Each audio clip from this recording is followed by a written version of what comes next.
Hi, I'm Jonathan Rhine, and today we're talking about the new leases standard from the perspective of a lessee. The most significant impact of the new standard is that lessees will now recognize both a lease liability and a related asset on their balance sheet for virtually all leases. Although the guidance is not effective for public companies and certain other entities until 2019, the standard will require significant implementation efforts between now and then. As a lessee, there are a number of aspects of the new standard you'll want to consider, including what arrangements would be considered leases, whether to classify leases as operating or finance, and finally, how to measure the lease liability, the lease asset, and the associated expense. Let's discuss each of these in a bit more detail. The first step is to identify the population of leases. Similar to today, certain types of assets are specifically excluded from the leases standard, such as those related to intangibles, inventory, and certain natural resources.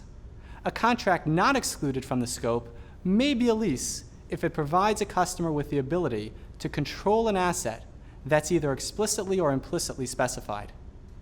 The framework for determining whether control is provided is consistent with the guidance in the new revenue standard and may require judgment.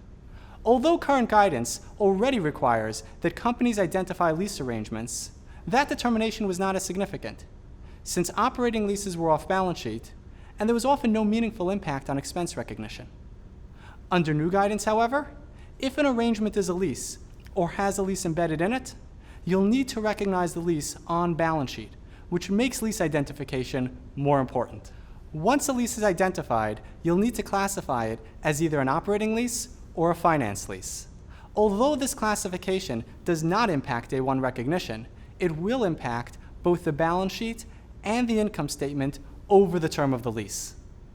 If a lease meets any of 5 criteria specified in the standard, it should be classified as a finance lease because control of the asset is effectively transferred to the lessee. Otherwise, it's an operating lease. The first 4 criteria are similar to the current model, with one notable difference.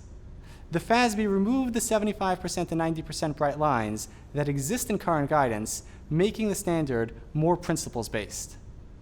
The 5th criteria, now included in US GAAP, was previously part of the IFRS model.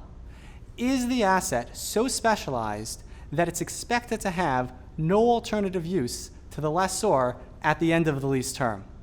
Although this criteria is new, it's not expected to have a significant impact on classification, since a lessor would normally require that it be fully compensated for a leased asset that has no alternative use.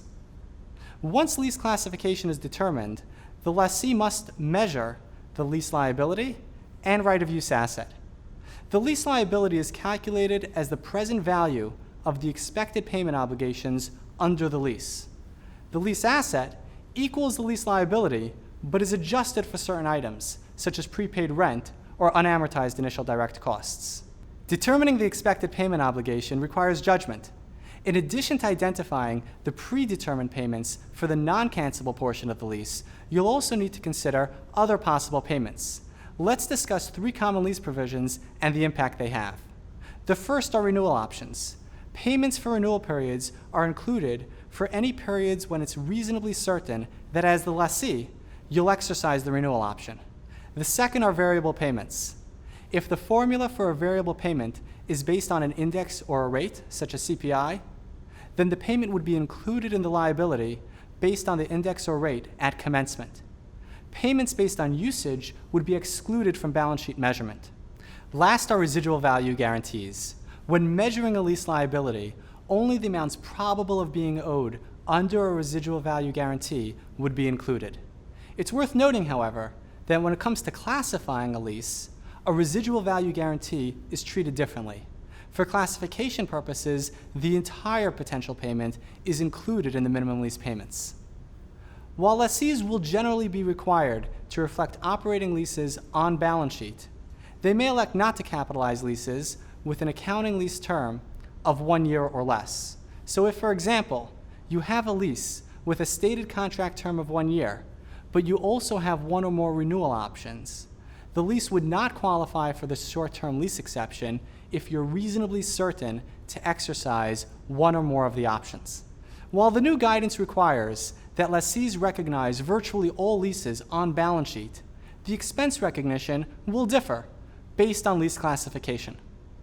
A finance lease will be similar to a capital lease today. Interest expense will be recognized based on the outstanding lease obligation using the effective interest rate method. Additionally, you'll amortize the leased asset, often on a straight line basis. The combination of interest and amortization will typically result in a front-loaded expense recognition pattern.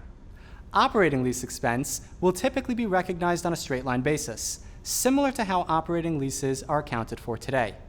However, as a lessee is required to reflect a lease liability and a right-of-use asset on its balance sheet, there's a unique process for amortizing the operating lease liability and asset.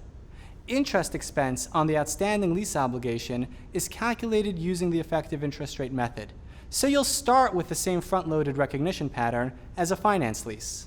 The lease obligation would be accounted for like other interest-bearing obligations.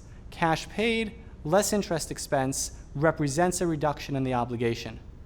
The right-of-use asset amortization, however, will be a new concept. It's calculated as the difference between the lease expense and the interest expense in the period. In other words, it's a plug.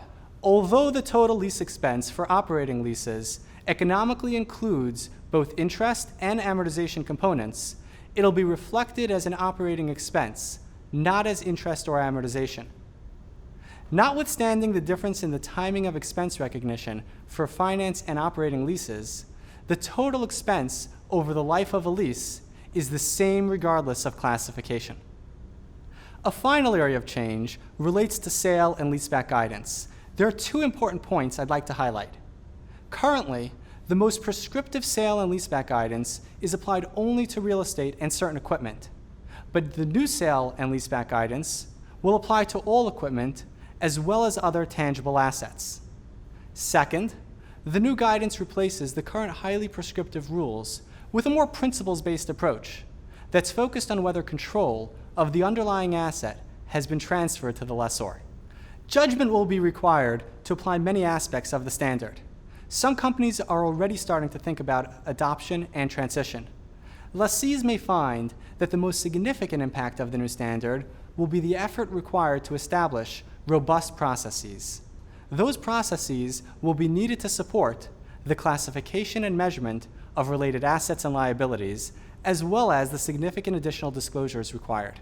To learn more about the fundamentals and to stay connected with the latest thinking, refer to the lease accounting topic page available on cfodirect.com.